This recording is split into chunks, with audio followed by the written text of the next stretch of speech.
É o João Silva no trompete, o Vítor Joaquim na eletrónica e efeitos.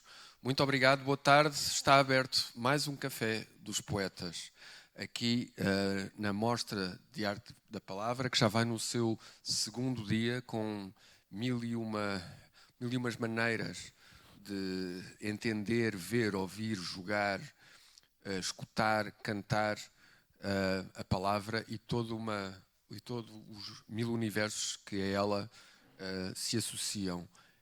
Este Café dos Poetas é um bom exemplo disso, porque a palavra até funciona naquilo que ela não é, na sua ausência, naquilo que ela pode deixar de ser como convenção, mas que, no entanto, pode ser arte. Enfim, há aqui uma série, ou provocação, ou ruptura, não sei. Este é um pequeno mote já para que irá ser o tema desta conversa, deste café, que neste novo modelo aqui do festival, Mostra de Arte da Palavra, se insere nas curadorias que foram pedidas a várias pessoas, artistas, escritores, e que neste caso foi pedida aqui à Raquel Castro, que é investigadora, escritora, muito ligada à arte sonora, à criadora do Festival Lisboa Soa, enfim,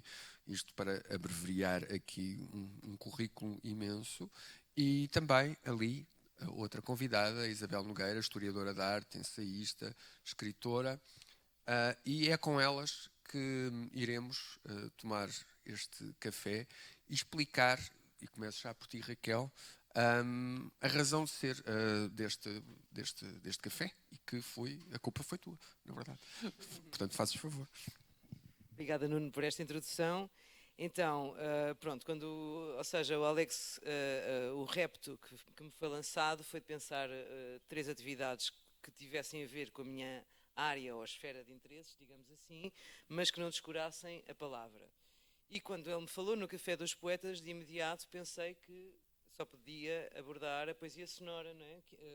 Que é um tipo de poesia que se distancia um pouco daquela poesia declamada de forma teatral e lírica, para romper um bocado com todas estas, digamos, com esse modelo mais tradicional, e que é um tipo de poesia bastante experimental, que teve assim a sua gênese histórica essencial nas vanguardas do início do século passado, nomeadamente os futuristas e os dadaístas. Convidei aqui a minha grande amiga Isabel Nogueira, que é uma grande historiadora da arte contemporânea e uma enorme conhecedora destes temas, para me acompanhar nas leituras, e os magníficos músicos Vítor e João, que irão aqui introduzir um bocadinho aquele lado do ruidismo e do experimentalismo sonoro que marcaram muitas destas performances a partir do momento em que elas começaram a surgir. E eu, assim, a intenção não é dar nenhuma aula sobre a matéria, é tentarmos, de alguma forma, enquadrar o tema e ir fazendo algumas leituras que possam lançar algumas pistas e, enfim, enquadrar esta ideia da poesia sonora e destas vanguardas. E eu gostava de começar por ler, portanto, eu vou focar mais os futuristas, a Isabel irá fazer a ponte depois com os dadaístas e com todo o seu conhecimento sobre a matéria, mas gostava muito de começar aqui por um manifesto. Os futuristas lançaram a moda dos manifestos, que era quase um género literário, não é? Sim. E, evidentemente, o manifesto fundador do futurismo foi escrito em 1909, mas não é esse que eu trago. Basicamente exultava a guerra e patriotismo, ao mesmo tempo que desprezava a figura feminina, etc. Havia aí uma série de apontamentos que se podiam fazer. Não é o tema da nossa sessão. Mas por isso mesmo gostava de ler um outro manifesto que eu acho extremamente interessante e que de alguma forma contextualiza isto que nós estamos aqui a fazer e que é uma experiência em toda a sua liberdade, digamos.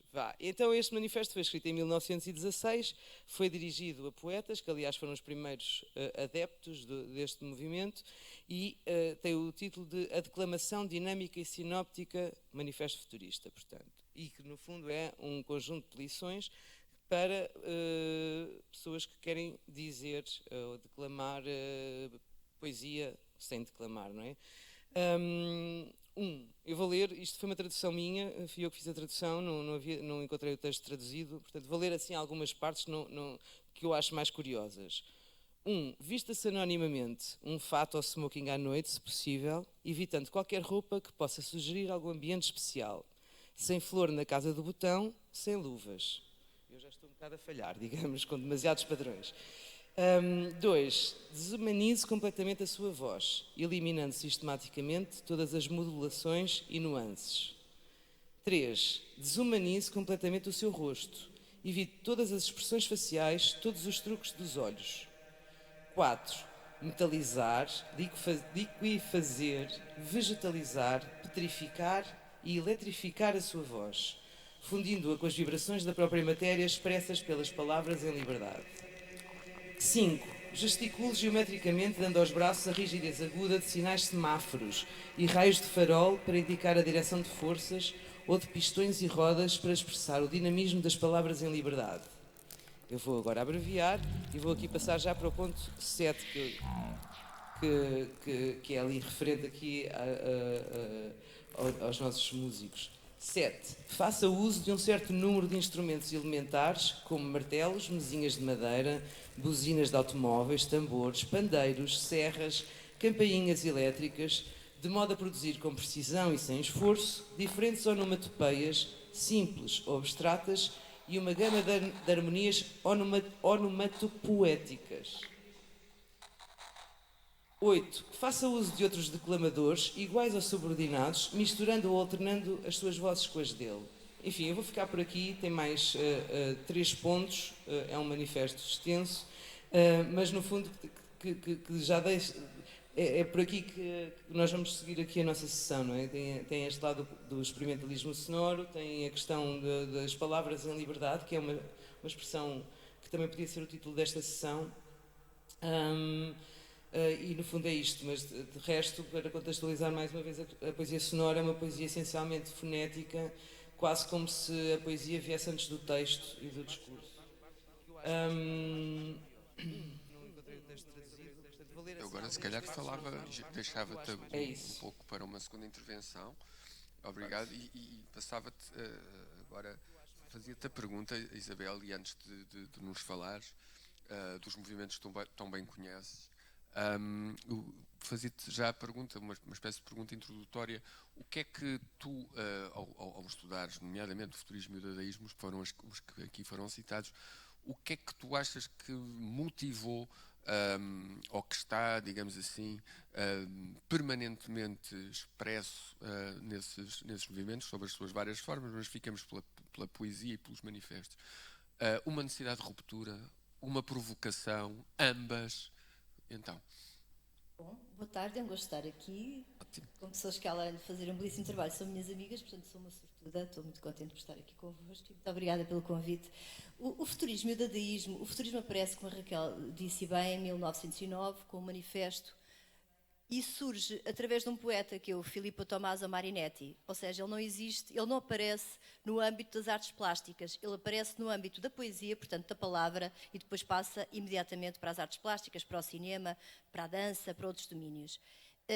Em comum, eu acho que o futurismo e o dadaísmo, além de serem, respondendo à tua pergunta, dos movimentos mais radicais das vanguardas do início do século XX, as chamadas primeiras vanguardas ou movimentos históricos de vanguarda, para os distinguir da segunda vaga de vanguardas da segunda metade do século XX, a pop art, a arte conceptual, etc. E estou a falar, não é inocente este discurso, porque o dadaísmo é precisamente o movimento que vai fazer o ponto de contacto entre as neo-vanguardas da segunda metade do século XX. Quando Marcel Duchamp, que era um dadaísta, embora muito individualista nas suas particularidades, inventa o célebre urinol, em 1917. Estava ele já em Nova Iorque, precisamente com o Picabia, para fugirem da guerra. É esse urinol, é o não fazer, é o pensar a arte não só como objeto, mas como ideia, que está depois na segunda parte das vanguardas. Já está feita, no caso é um ready-made. Já está feito, não é? precisamente. Que é toda a questão, é toda a problemática, associada a outras, claro, que se coloca na segunda metade do século XX. E depois, para não me alongar assim muito, o futurismo é o iniciador de uma proto-performance, tal como o dadaísmo. A performance também só aparece como género autónomo na segunda metade do século XX, concretamente nos anos 60, e depois desenvolve-se francamente nos anos 70, mas é precisamente o futurismo, com estes concertos ruidosos, com esta forma de estar absolutamente extravagante, que inventa uma performance como forma de complemento e de expressão artísticas que vai além de qualquer coisa que eles ainda não sabiam muito bem o que era. E, portanto, são dois movimentos que, à sua maneira, o primeiro, por exemplo, o futurismo, como sabem, conectado com a guerra, como a Raquel disse bem, e com o movimento fascista, também é conhecido isso.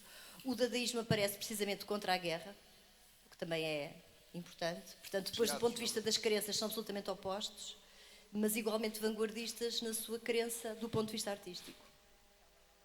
Bem, e então, eu agora, neste caso, pedia-te então o que trouxeste para exemplificar. Exato. Exemplo. Como Por exemplo, sabes. Hugo Boll, que é o fundador. Hugo Boll tinha, com a sua companheira, a poetisa Amy Higgins, tinham um sítio, um local que se chamava Cabaret Voltaire. O Cabaret Voltaire, que depois foi uma banda também... Em Zurique. Em Zurique. O Cabaret Voltaire era também uma pequena publicação que nós hoje chamamos um fanzine, qualquer coisa de underground, onde eles publicavam as suas inquietações, vá lá. E, portanto, neste Cabaret Voltaire acontecia tudo e mais alguma coisa, ao ponto da polícia ir fechar aquilo e terem que ir para outro sítio. Neste Cabaret Voltaire, o Hugo Boll, a dada altura, diz precisamente que não percebe como é que em pleno século XX ainda há guerra. E, portanto, nós estamos mais de um século depois, no século XXI, e também não percebemos. O Tristan Tzara, eu vou começar por ele, que é um dos grandes companheiros do grupo, tem uma receita para um poema dadaísta. E o Tristan Tzara diz: pegue num jornal, pegue numa tesoura, escolha no jornal um artigo do tamanho que desejar dar ao seu poema. Recorte o artigo. Recorte em seguida com atenção algumas palavras que formam esse artigo e meta-as num saco. Agite suavemente. Tire em seguida cada pedaço, um após o outro. Copie cuidadosamente seguindo a ordem pela qual as palavras são tiradas do saco. O poema vai parecer-se consigo. E ei-lo um escritor infinitamente original e de uma sensibilidade graciosa, ainda que incompreendido pelo público. Vou-vos ler só um bocadinho de um que se chama Anoitecer, é muito grande. Eu não vou... Vamos embora. E que tem muito que ver com esta ideia de as frases não fazerem muito sentido umas com as outras. Portanto, eu acho que o próprio Tristan Tzara, depois deste pequeno manifesto, como se faz um poema, ele deve ter feito um poema assim. Deve ter tirado pedaços de um saco e saiu mais ou menos isto. Anoitecer. Os peixeiros voltam com as estrelas da água, distribuir comida para os pobres. Enfileiram rosários para cegos. Os imperadores deixam os parques, neste momento que se assemelha para gravuras de velhice, e os servos banham os cães de caça. A luz coloca luvas, abre então janela, e sair, noite, da sala como osso de pêssego. Deus penteia a lã dos amantes submissos, pinta os pássaros com tinta, muda a guarda na lua, vamos caçar besouros. Para os guardar numa caixa, vamos ao rio fazer copos de barro. Vamos até à fonte para te beijar. Vamos ao parque, até o galo cantar. Escandalizar a cidade. Ou para o estábulo para ir para a cama, para que a grama seca te pique e ouvir as vacas a ruminar.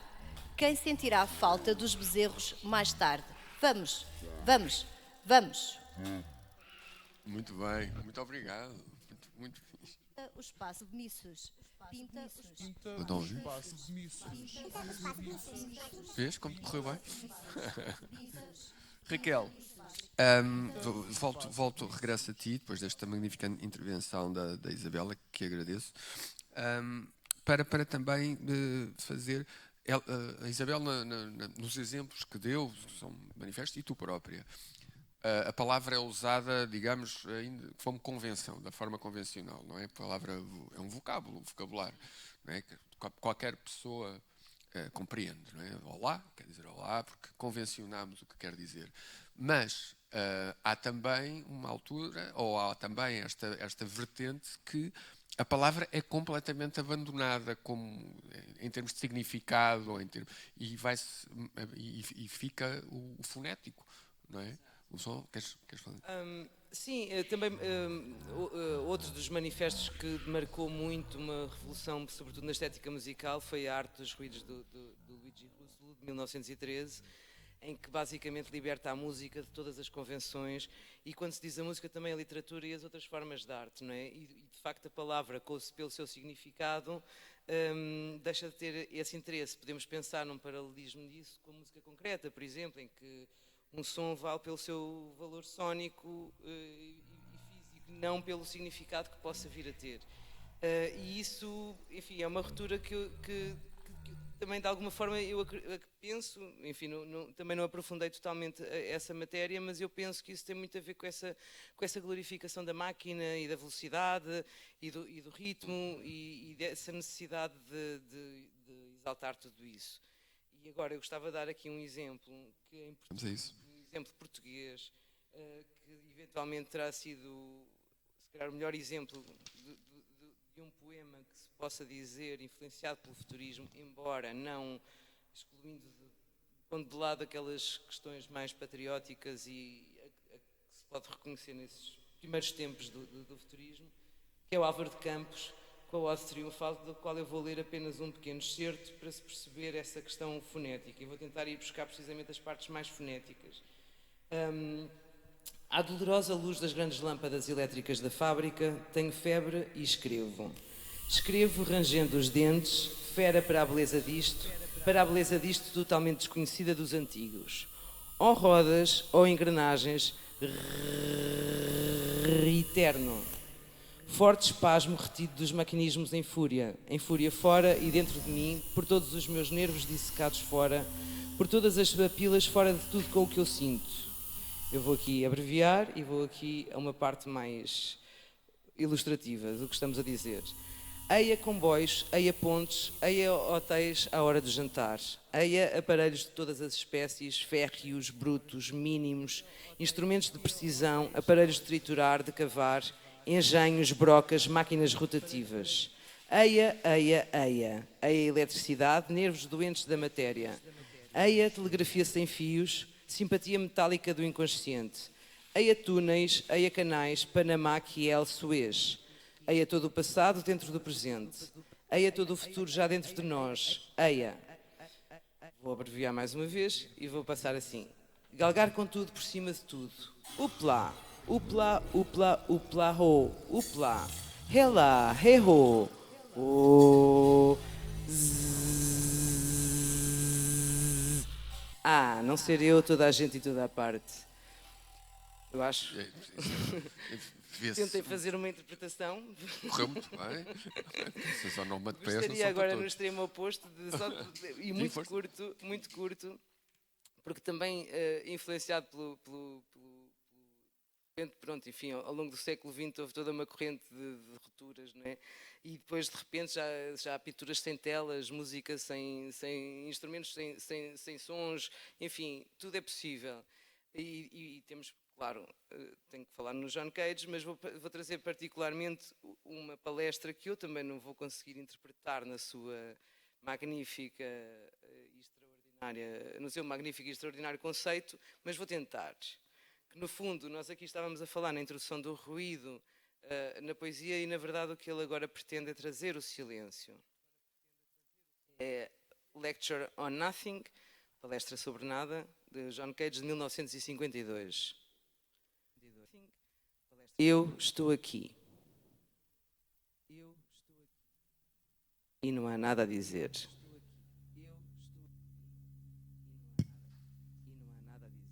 Se algum de vocês quiser ir a algum lugar,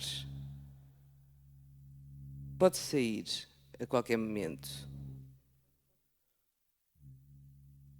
O que nós requeremos é silêncio.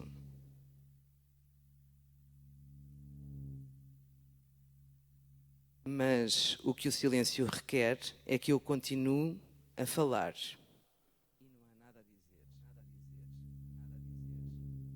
Dê ao pensamento de alguém um empurrão. Ele cai logo. Mas o que empurra e o empurrado produzem esse entretenimento chamado discussão. Vamos ter uma daqui a pouco?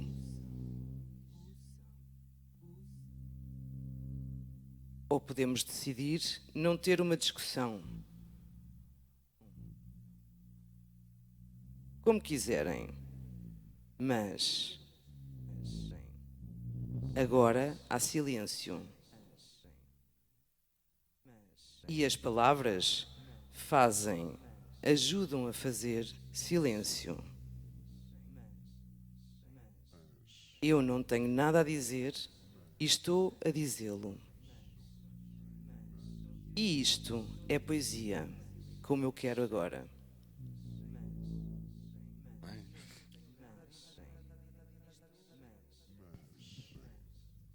Sendo que ele é muito mais pausado do que eu fui, mas temos uma questão temporal aqui. Sim, não, mas não podes. Temos tempo ainda. Isabel, eu pegava também aqui, já no exemplo, por exemplo, da Ode Triunfal, não é? Que, embora seja um poema de modernismo, tem estes sinais todos muito claros desta exaltação da velocidade e do progresso pela onomatopeia. E para continuar a tua intervenção, perguntava-te então pelo legado.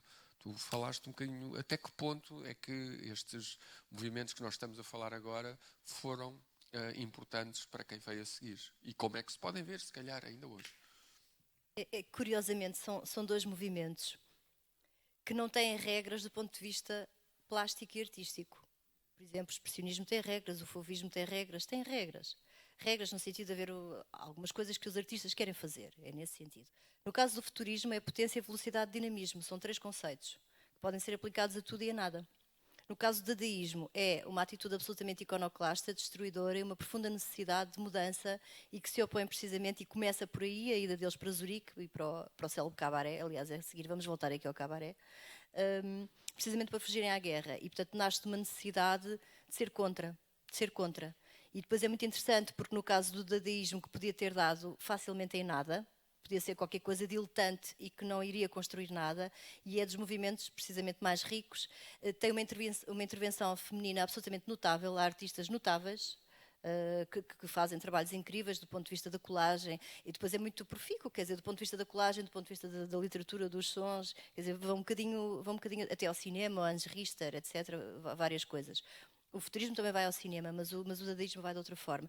E, portanto, depois esta necessidade, de facto, de ser absolutamente moderno, como diria o Rimbaud, é qualquer coisa, quer dizer, que se vai sentir ao longo da segunda metade do século XX, porque a grande inspiração, tanto do ponto de vista do não fazer objetual, tanto do ponto de vista da performance, como do ponto de vista da provocação, é completamente um legado dadaísta. E eu acho que eles não sabiam isso. Nunca vamos saber se eles sabiam.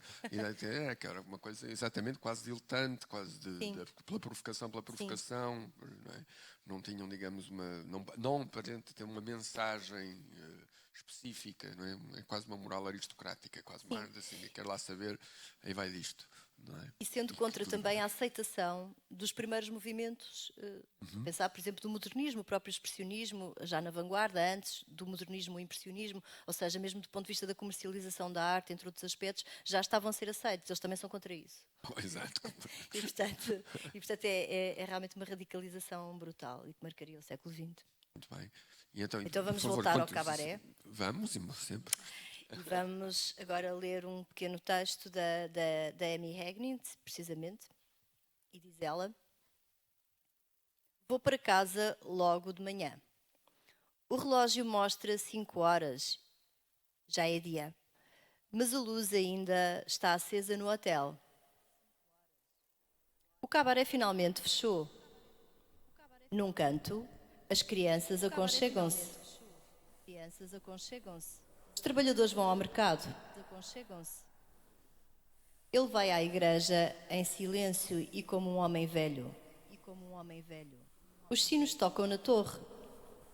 E uma prostituta com cachos selvagens, ainda vagueando, trêmula e gelada.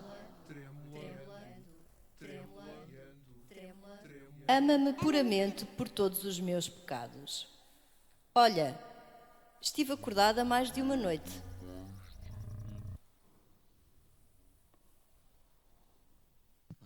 E pegava também na atitude também, Raquel, antes de continuares a tua intervenção e de nos dizeres o que mais trouxeste.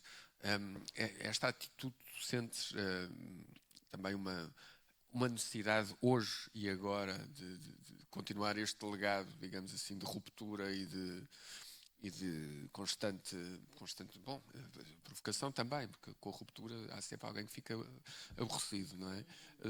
Tu sentes esta necessidade e consegues identificar em alguns exemplos concretos?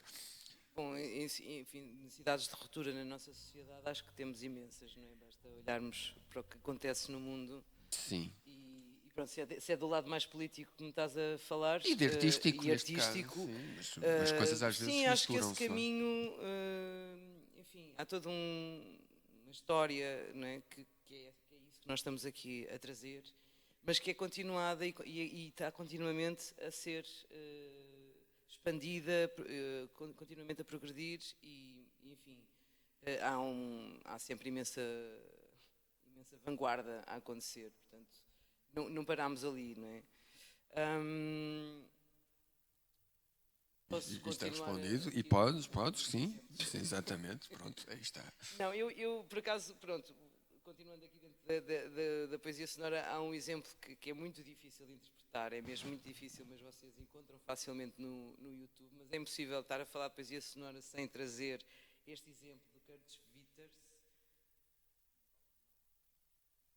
vou dizer com o sotaque correto, que é o Ursonata, que foi composto durante alguns anos, creio que 10 anos levou a ser escrita, e saiu em 1932. Eu só vou ler a primeira linha para vocês perceberem a complexidade, não me vou aventurar, nem vos vou fazer ouvir-me a mim a dizer, mas eu já vi muitas vezes esta performance no YouTube, nunca ao vivo, até porque costumo apresentá-la às vezes em outras circunstâncias e acho curioso, não é? Porque no fundo ele pegou nestas ideias do ruído dos futuristas e trouxe-as à poesia pela primeira vez, não é? E é tudo gutural, tudo completamente fonético, são sons puros, sem qualquer significado semântico, portanto eu vou ler apenas só um bocadinho. Fumsbu tazau pogif ui e por assim continua durante imenso tempo. Para vos dar um exemplo mais fácil para mim de ler, de um poema que eu acho mesmo também, quer dizer, poderia ser um poema dadaísta, e aliás mas não sendo, mas pronto, tem a ver, também usa fragmentos e uma série de colagens, e perdendo muito do significado, mas que eu acho que é um poema bonito para poder ser lido aqui. E é de 1919, chama-se Para Ana Flor, em tradução de Ana Blume. Ó tu, bem amada dos meus 27 sentidos, amo-te. Tu, teu, tu a ti, eu a ti, tu a mim, nós. Isso, diga-se de passagem, não é daqui. Quem és tu, inumerável fêmea? Tu és tu? Há quem diga que deves ser. Deixa-os dizer. Os que não sabem como o campanário está de pé. Trazes um chapéu nos teus pés e andas com as mãos é que tu andas. Olá, roupas vermelhas e tuas, justas em pregas brancas. Vermelha te amo, Ana Flor, vermelha a ti amo. Tu, teu, tu, a ti, eu a ti, tu a mim, nós. Isto, diga-se de passagem, pertence ao fogo frio. Vermelha Flor, vermelha Ana Flor, que diz a gente? Tema de concurso. 1. Ana Flor tem um passarinho. 2. Ana Flor é vermelha. 3. De que cor é o passarinho? Azul é a cor do teu cabelo louro. Vermelho é o arrulho do teu pássaro verde. Tu, simples rapariga com o vestido todos os dias. Tu, querida verde criatura, amo-te. tu, teu, tu a ti, eu a ti, tu a mim, nós, teu, tu a ti, eu a ti, tu, teu, tu. Foi bastante polémico este poema na altura. Então, conta-nos. Por toda esta estrutura, pela questão dos pronomes repetidos e por, enfim, foi polémico na altura. E ele até foi, isto depois resultou em cartazes e teve vários formatos de distribuição, não apenas dito, mas demorou algum tempo a ser entendido desta forma poética. Sim. Completamente desprovida de significado à partida. Sim. E ao mesmo tempo bastante significado. Isso. Bom, era, na verdade, deste-me a deixa que era a pergunta que eu iria fazer na realidade à Isabel, que é estes movimentos, não só em termos de plásticos e literários, chocaram, obviamente, com outros estabelecidos, nomeadamente Dada, por exemplo, vem contra um romantismo serôdio, tardio, da República de Weimar, etc.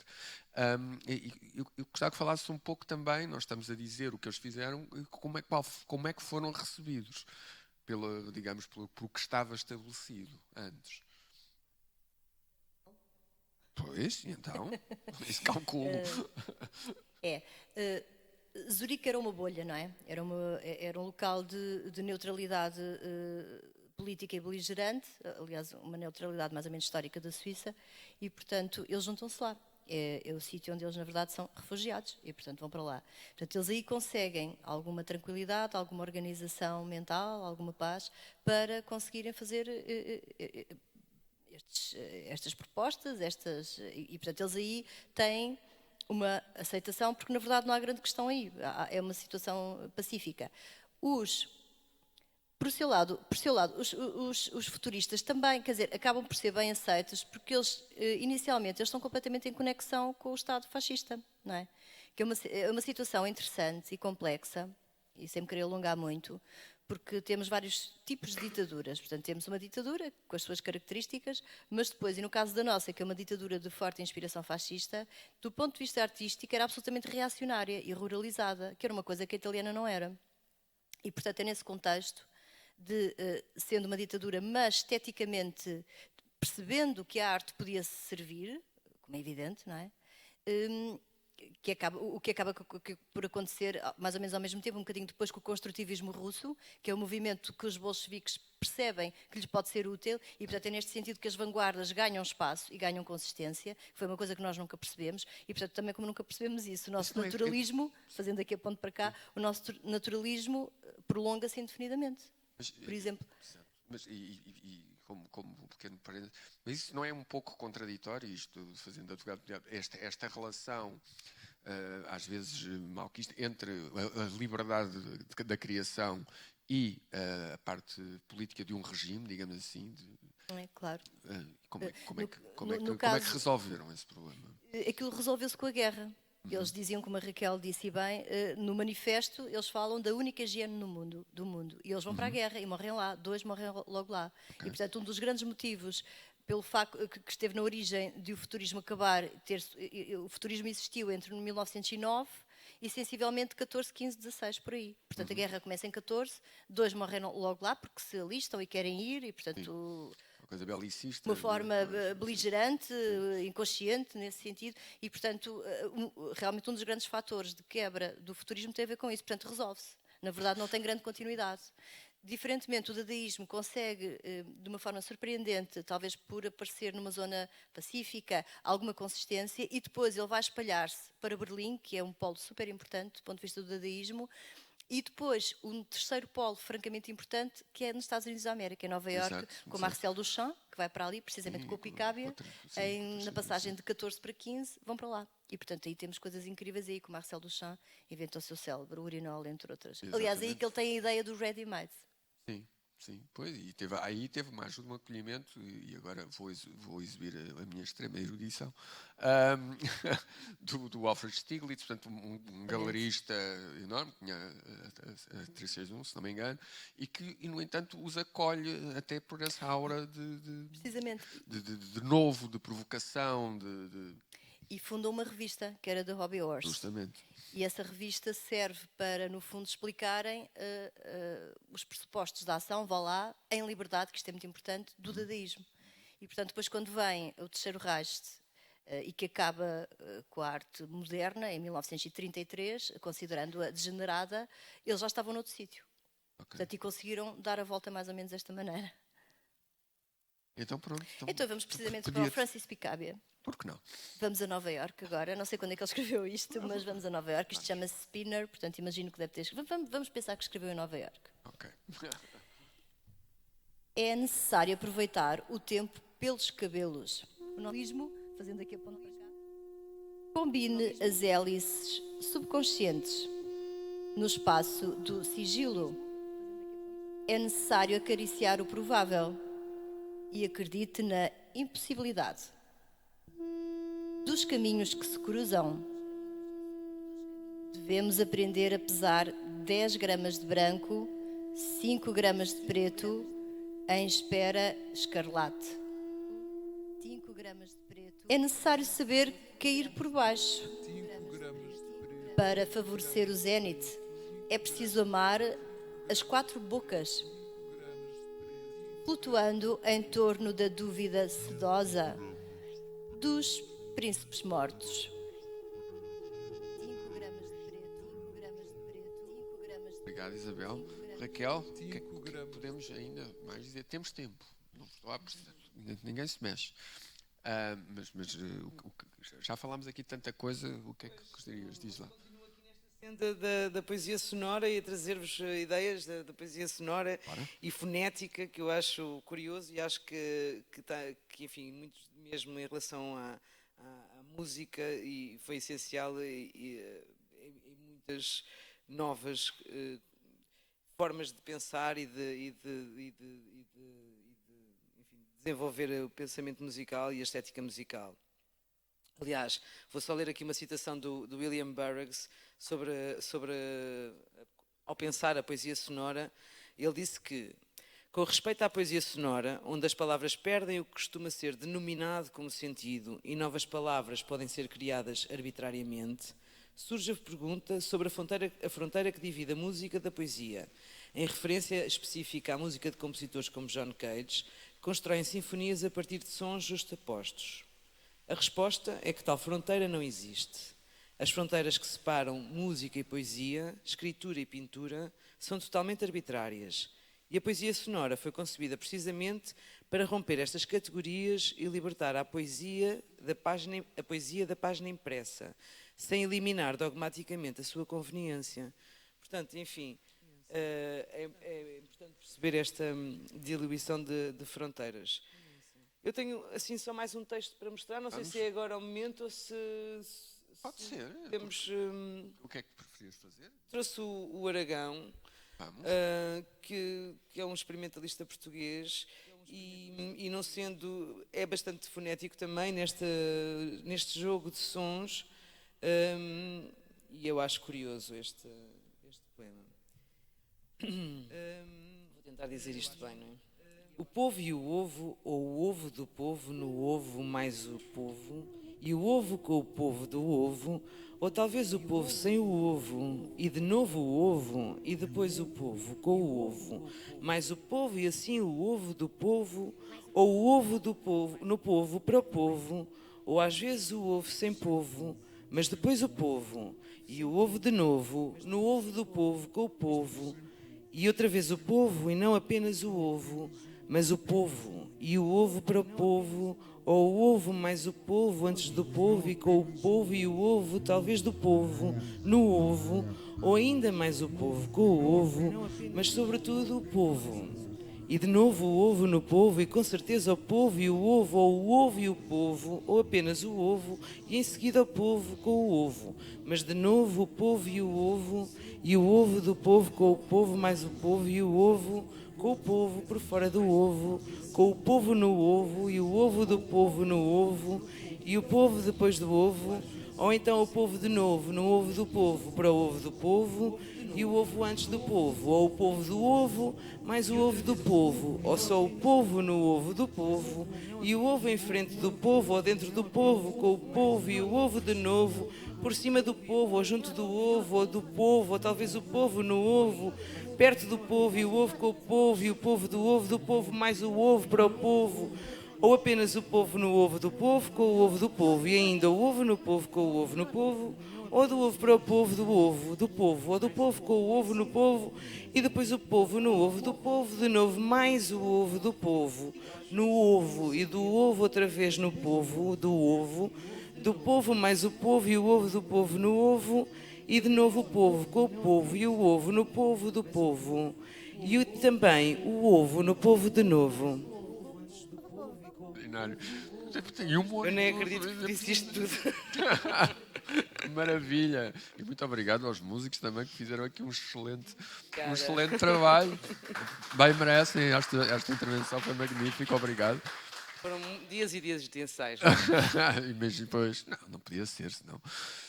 Alegações finais, minha cara Isabel, se fizeres o favor. Olhes assim para mim, desagradável. Fechar. Houve um momento, nós não tivemos dadaístas cá. Aliás, se calhar o Aragão pode ser um dadaísta a posteriori, não é? Ou seja, depois temos uma vaga notável de experimentalismos nos anos 60 e 70. Eu sou fã dos anos 70, porque acho que durante muito tempo andaram assim um bocadinho perdidos em Portugal, estou a falar em Portugal. E, portanto, depois temos uma vaga de experimentalismo brutal que aparece cá de uma forma isolada, portanto, pulverizada, se quisermos. Mas tivemos um futurista, não é? Que é o Santa Rita. O Santa Rita foi lá para fora, o Santa Rita era monárquico. E foi lá para fora, como iam muitos artistas da sua geração e gerações posteriores, estudar para Paris. E depois eu estou a dizer que era monárquico porque houve a implantação da República em 1910. Ele começou a ter problemas porque dizia que continuava a ser monárquico e, portanto, aquilo estava a ser complexo. E veio para Portugal. Na sequência disso, veio um bocadinho depois, não foi imediatamente logo, mas faz precisamente o único número de Portugal Futurista, que foi aquela revista que apareceu em 1917. E é interessante, o Santa Rita, como imagino que devam saber, ele pediu expressamente à família para que destruísse a sua obra. Nós temos muito pouca coisa dele, temos colagens que ele fez publicar no Orfeu, temos aquela célebre cabeça maravilhosa, futurista, ou cubo-futurista, e depois não temos assim, do ponto de vista plástico não temos, mas a pouca coisa que ele fez, e é aqui que eu venho agora entroncar na nossa questão, foi de tal forma performativamente importante que ficou histórica. Portanto, temos aquela célebre conferência futurista, com o Almada Negreiros. O Almada Negreiros é um pouco mais jovem que eles e afirma-se primeiro precisamente como performer e como escritor, e só mais tarde é que se vai afirmar como artista plástico, precisamente depois que ele vai por aí. E portanto nós acabamos por ter em Portugal um momento, um flash. Eu tenho uma teoria que em Portugal nós não tivemos modernismo, mas tivemos uma vanguarda, que é precisamente tudo ao contrário do que acontece lá fora. Porque não tivemos qualquer coisa de fortemente consistente para que o modernismo em sentido lato acontecesse. Mas aconteceu uma coisa extraordinária, que foi uma vanguarda sem modernismo. Portanto, precisamente tudo ao contrário do que acontece lá fora. E depois, conforme apareceu absolutamente fulgurante, desapareceu. E foi precisamente do ponto de vista da performance e da performatividade em sentido lato que isso aconteceu. E uma performance que vem, até historicamente, não do teatro, mas das artes visuais. E aqui também, logo no início, e também em Portugal, precisamente porque eles eram artistas plásticos. E se calhar para terminar, vamos à Alemanha, no sítio onde ainda estava, para acabar a geografia do dadaísmo. Não sei quem, vamos apanhar esse avião. E então há um artista que eu por acaso não conhecia, porque ele não é um artista plástico, é um escritor que se chama Walter Serner, e acabo com um texto muito pequenino dele, que é ligado ao dadaísmo também, e imagino que ele deve ter vivido talvez em Berlim ou por aí, porque era o sítio importante do dadaísmo na Alemanha. Então isto começa: tem que ler Shakespeare. Tem que ler Shakespeare. Ele era um verdadeiro idiota. Mas leia Francis Picabia. Leia Rimbaud de Sagne. Leia Tristan Tzara. E não vai ler mais. Muito obrigado, Isabel. Magnífico. Raquel, tu como responsável deste magnífico café, digo eu, que é magnífico, acho que correu bastante bem, gostaria, e também porque é a tua área, gostaria então que resumisse um bocadinho um pouco de tudo isto que estivemos a falar e porquê trazê-los, não é? E qual será a importância de nós estarmos aqui a fazer esta divulgação? Eu, dentro das questões do som e da escuta, tenho-me interessado por diferentes temas. Se calhar nunca me dediquei absolutamente, por exemplo, à questão da poesia sonora, não é? É apenas uma das variadíssimas manifestações ao nível da performance, ao nível artístico, que podem de alguma forma estimular diferentes formas de escuta. E isso é o que me interessa, e daí quando, enfim, de imediato pensando na poesia, interessa-me mais, evidentemente que eu gosto muito de ler e respeito muitos autores e é óbvio que procuro o significado nos discursos e nas palavras, mas interessa-me também tentar perceber um bocadinho as coisas mais do ponto de vista sonoro e da escuta e daquilo que pode ressoar ao nível da tua percepção. E acho que a poesia sonora, assim como muitas outras rupturas artísticas e muitas formas artísticas, tiveram esse condão de instigar a sociedade a procurar outros caminhos. Foi isso aquilo que tentámos aqui fazer.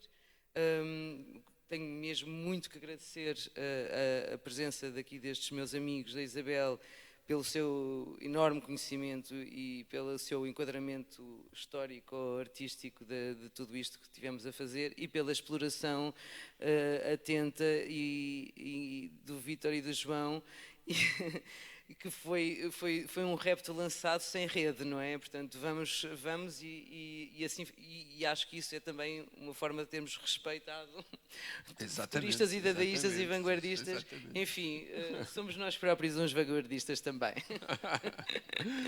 Muito bem. Obrigada, Nuno, também pelo teu...